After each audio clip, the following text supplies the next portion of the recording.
हिंद साथियों, मैं राजकुमार अपने YouTube चैनल लाइफ लीला सेंटर पर आप सभी लोगों का स्वागत करता हूं और आशा करता हूं कि आप सभी कुशल मंगल होंगे।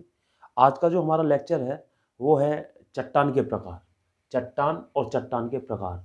आइए इसको समझते हैं, ये चट्टानें होती क्या हैं और ये कैसे बनती हैं और ये कितने प्रकार की होती हैं। देखिए, चट्टानों में आपने पढ़ा होगा कि चट्टानें 3 प्रकार की होती हैं। नंबर 1 आग्नेय, जिसको अंग्रेजी बोलते हैं इग्नियस रॉक। नंबर 2 होता है अवसादी चट्टानें, जिसको अंग्रेजी में हम बोलते हैं सेडिमेंटरी रॉक। और तीसरा होता है कायांतरित, ये इनको मेटामॉर्फिक रॉक बोलते हैं। ये 3 प्रकार की चट्टानें होती हैं।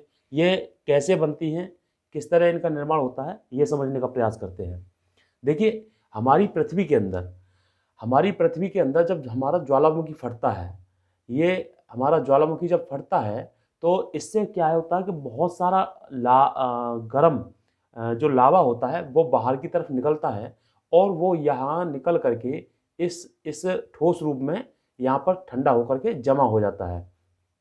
जब ये अंदर से लावा निकल करके यहाँ पर जब जमा होता है तो उसको बोलते हैं हम आग्नेय, और ये एक चट्टान का रूप ले लेता है जो कठोर होता है, तो उसको हम क्या बोलते हैं आग्नेय चट्टान।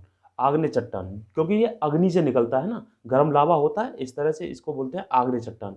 अब यही आग्नेय चट्टान जो होती है वो इसका क्षरण होकर के टूट करके अब वो यहाँ पर एक परत के रूप में जम जाती है।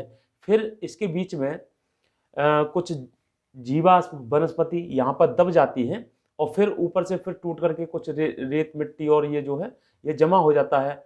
और इस तरह ये क्या है कि एक परतदार चट्टानें बन जाती है। एक परत, फिर कुछ वनस्पति दब गई, फिर परत बन गई एक, और फिर जो कुछ वनस्पतियाँ दब जाती है समय और दाब के अनुसार, तो फिर एक परत बन जाती है। तो इस तरह ये परतदार जो चट्टानों का निर्माण होता है वो होता है अवसादी चट्टानें।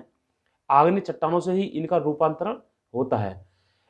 फिर इस अवसादी चट्टानों का यहाँ पर क्या होता है क्षरण होता है, और क्षरण होकर के धीरे धीरे ये जो है छोटे छोटे हिस्सों में टूट जाती हैं और ये दब जाती हैं, और इससे समय और ताप और दाब के अनुसार ये जो है इसमें बदल जाती हैं। तो इन बदली हुई इन चट्टानों को हम बोलते हैं कायांतरित चट्टानें। ये डायरेक्ट आग्नेय से भी ये कायांतरित चट्टानें बन जाती हैं और अवसादी से भी ये टूट क्षरण होकर के ये कायांतरित इसमें रूप में बदल जाती हैं।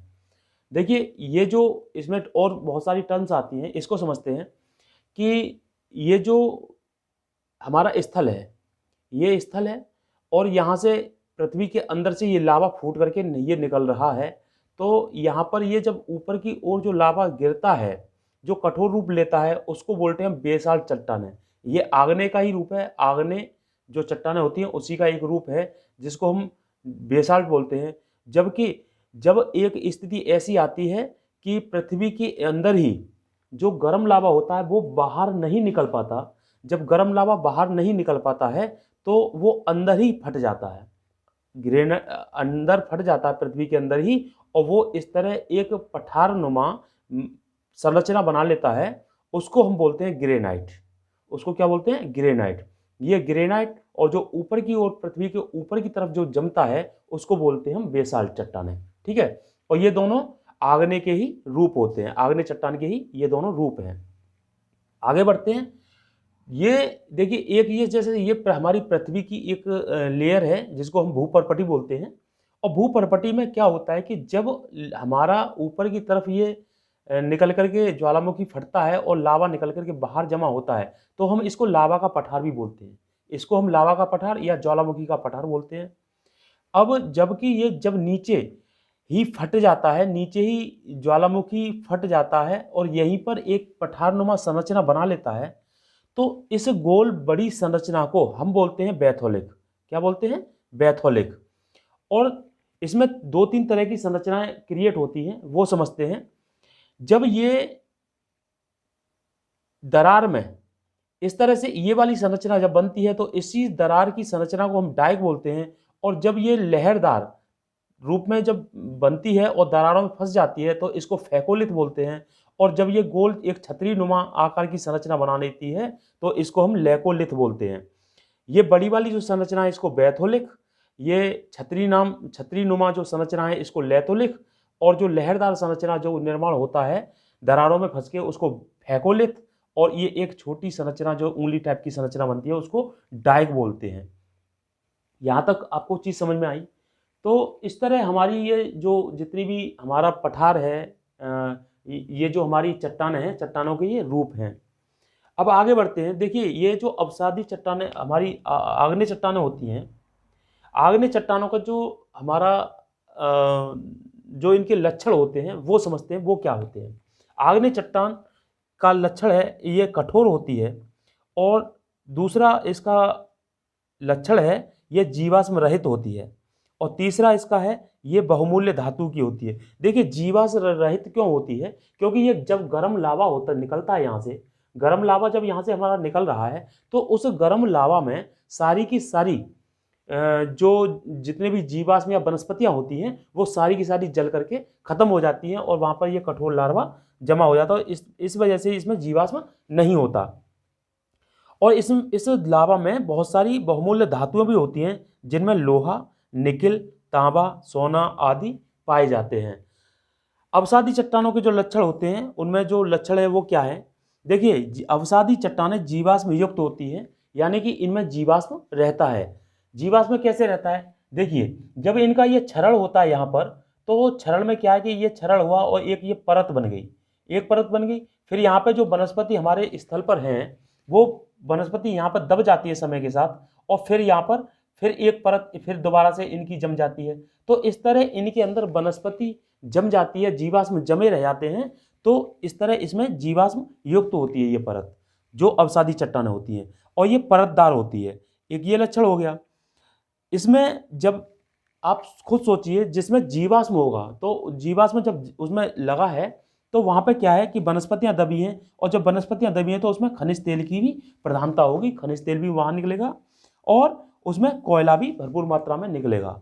इसके जो एग्जाम्पल हैं वो है जैसे बलुआ पत्थर, चूना पत्थर, नमक, लोएस आदि, ये इनके उदाहरण हैं।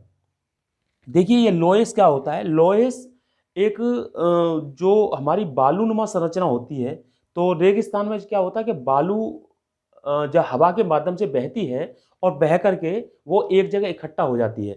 जब वो एक जगह इकट्ठा होती है तो वहाँ पर एक पठारनुमा संरचना या चट्टानुमा संरचना भी वहाँ पर बन जाती है। जैसे लोएस का एक सबसे बढ़िया उदाहरण है तकला मकान, जो कि चीन में स्थित है। वह मंगोलिया के जो गोबी रेगिस्तान है वहाँ से हवा चलती है और वो चीन के तकला जो मकान है वहाँ पर जमा हो जाती है। तो ये लोएस का एक बहुत बढ़िया उदाहरण है। ठीक है, अब आगे चलते हैं।